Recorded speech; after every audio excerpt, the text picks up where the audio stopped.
বুক সকাল বাচ্চা, তুই কিন্তু সকাল থেকে জ্বালাচ্ছিস আমাকে। বন্ধু মায়া বসে আছে।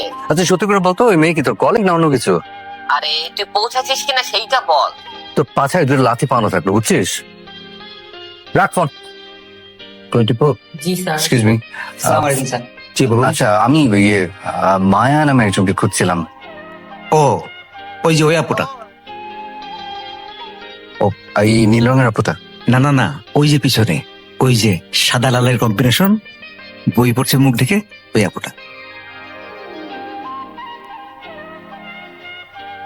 এই মাত্র বই নামালো, এই যে কপিতে চুমুক দিল,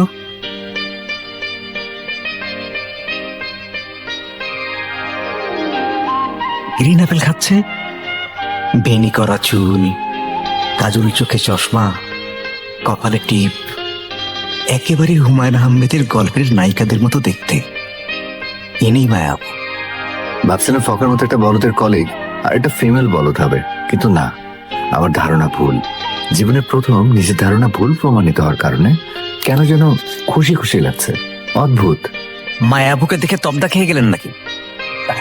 আরে না না, দূর। গ্রিন অ্যাপল উইথ কফি, লাইফে ফার্স্ট টাইম দেখলাম। Very interesting. মায়া, কেমন আছেন আপনি? জি ভালো, বাট আমি যে মায়া আপনি জানেন কিভাবে? এমন মায়া নিয়ে তাকালেন। এখন আপনার নাম যদি মায়া না হয় তাহলে আপনি চাহনিটাই অনর্থক। Just kidding. আমি ফকার ফ্রেন্ড। ফখা? হুম। ফখা কে? ফখরুল, মানে আমি আদর করে ফকা ডাকি। ফখা, নাইস নেম। তার মানে আপনি ফখা ভাইয়ের ফ্রেন্ড সাদাত ভাইয়া? ভাইয়া? অত সিনিয়র ভাইয়া না, কিন্তু একটু সিনিয়র। জাস্ট একটু সিনিয়র দেখেই তো ভাইয়া ডাকলাম, বেশি সিনিয়র হলে তো আঙ্কেল ডাকতাম। দিন কি? 5। ও হ্যাঁ, এই যে এটাই।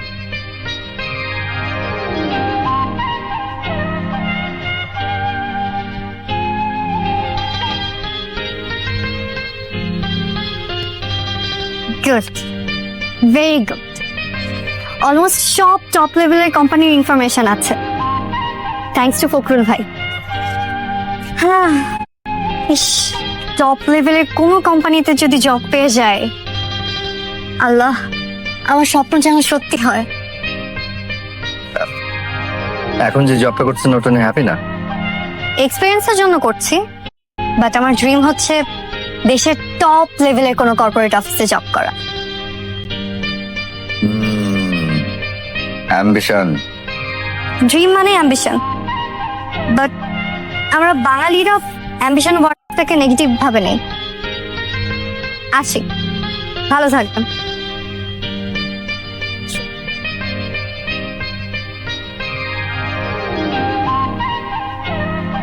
সারা মেয়ে মানুষ, কোনো কৃতজ্ঞতা বোধ নাই। কত কষ্ট করে এই ফাইলটা টেনে টেনে নিয়ে আসলাম, এত উপরে উঠলাম। No thanks, no gratefulness, nothing. একটা আনকালচার্ড, আনএডুকেটেড, আনসোশ্যাল।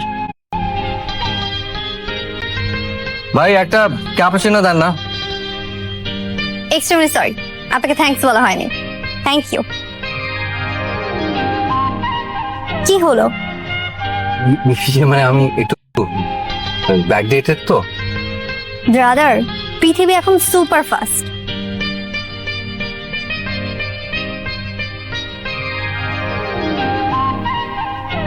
ইন্টারেস্টিং মেয়ে, ফিলিং আপন আপন।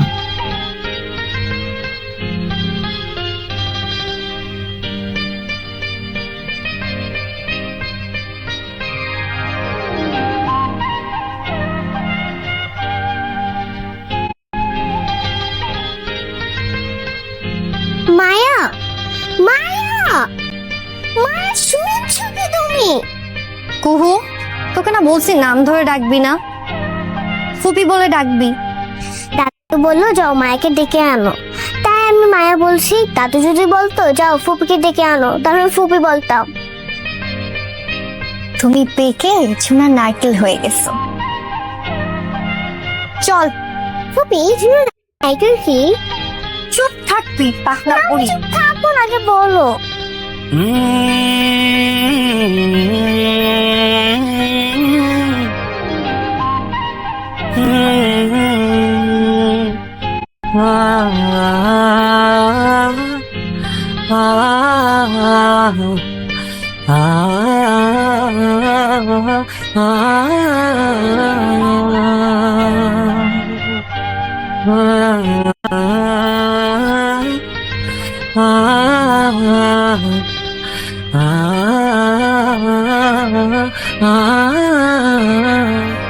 আমার $600 খ্যাপের কপাল মনে পড়লো। দূর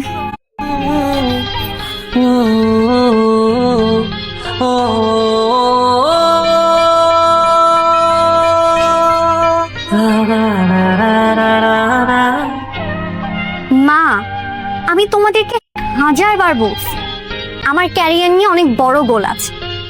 আমি আমার টার্গেট অ্যাচিভ করব, এরপর বিয়ে। তার আগে কোনো বিয়ের কথা না। হয়েছে ততদিনে 2-3 বাচ্চার ডিভোর্সি বাপ ছাড়া তো কেউ বিয়ে করবে না। নরদিনী, এবার তুমি বিয়েটা করে ফেলো। আমি বিয়ে করব না, করব না, করব না, করব না। আরে কি বলে বিয়ে করবে না মানে? ফুপি বিয়ে করবে না, কথা করবে না। চ্যানেল হয়ে গেছে একটা। একটা মেয়েকে আমার ভালো লেগে গেছে, মানে প্রেমে পড়ে গেছি। যাক ভালো, শেষ পর্যন্ত তোর কাউরে পছন্দ হইল। হ্যাঁ মা, বেনি করা চুল, কাজল চোখে চশমা, কপালে টিপ, একদম হুমায়ুন আহমেদের উপন্যাসের নায়িকাদের মতো। মা দেখলেই খুব আপন আপন লাগে। ওর নাম হচ্ছে মায়া, কফির সাথে গ্রিন অ্যাপেল খায়। চিন্তা করো, মেয়েটা একদম অন্যরকম, সবার থেকে আলাদা।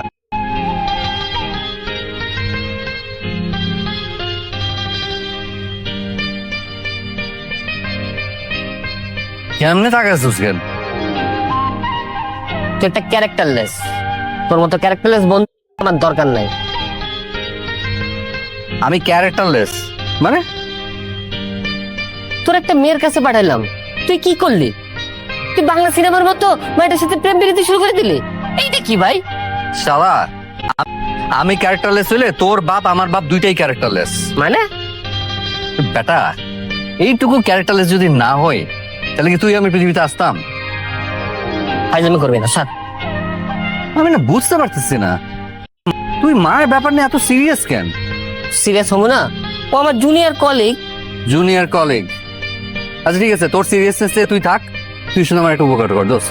শোন, তুই না একটু কষ্ট করে আমার একটু মায়ের নাম্বারটা একটু ম্যানেজ করে দোস্ত প্লিজ। জি বলেও না, মায়ের নাম্বার আমার কাছে আছে, ইচ্ছা করে তোরে দেই রে, নিবো না। তোর কাছে মায়ের নাম্বার আছে? হ্যাঁ, থাকবো না তো। আর তুই আমারে দিবি না? না। তুই বেটাটা আগে বলবি না, তুই নাম্বার দে। ফোন করি তোর, তুই নাম্বার দে। গায়ে দিস না। আরে নাম্বার দে, তুই ফোনটা বাইট কর। আরে তোর নাম্বার তুই তো দিবি। গায়ে হাত দিস না, বেরিয়েছে। তুই কি আমার লগে এ করতেছ? শালা মাইরা ফেলাম, তুই ফোন নাম্বার দে। না, তুই মোবাইল হাত দিস না। নাম্বার দে। তুই মোবাইল হাত দিস না। দামরা বয়সে এই পোলাপনের মতো কি করতেছো তোমরা? এই কিছু না চাচা, এই রেসিং খেলতেছিস চাচা, খেলবেন নাকি? না না না না, আবার সে বয়সটাই। কিছু বলবেন? আমি কইছিলাম কি বাবা, তুমি তো প্রতি মাসের 5 তারিখে বাড়ি ভাড়া দিয়ে দাও। আজ কিন্তু 7 তারিখ। ওহো চাচা, আসলে হয়েছে কি চাচা, আমার জীবন একটা মধুর সর্বনাশ হয়ে গেছে, একদম ভুলেই গেছিলাম। আপনি টেনশন নিন না চাচা, আমি আগামী 3 মাসের ভাড়া আপনাকে একসাথে ট্রান্সফার করে দিব। একসাথে 3 মাস? হ্যাঁ চাচা, আসলে বুঝতে পারতেছি যে আগামী 2-3 মাস তেমন কামাই রোজগার হবে না, মানে প্রেমে পড়ছি তো বোঝেনি, কাজকর্ম একদম মন বসতেছে না। পাগল পোলাপান, খেলো খেলো, রেসল খেলো। হ্যাঁ দোয়া করেন, এই নাম্বার দে, তুই নাম্বার দে। দিব না। তুই নাম্বার দিবি না মানে? আমি নাম্বার দিব না। আমি শিয়ালের কাছে আমার আদরের মুরগি পাড়া দিব না। আদরের মুরগি মানে? আমি মাকে ভালোবাসি। কি? আমি মাকে ভালোবাসি। শালা, তো এই কাহিনী। তার মানে তুই শালা আমার কম্পিটিটর। যাক, তোরে ছাড়া দিলাম, লাগবে না তোর কাছ থেকে মায়ের নাম্বার। ওই কম্পিটিটরের কাছ থেকে নাম্বার নিয়ে সাদা জিতে চায় না। আর বেটা প্রেমিক হইতেছে সোলজারের মতো, জো জিতা ওই সিকান্দার। ঠিক আছে, দেখা যাবে কে সিকান্দার আর কে বান্দার।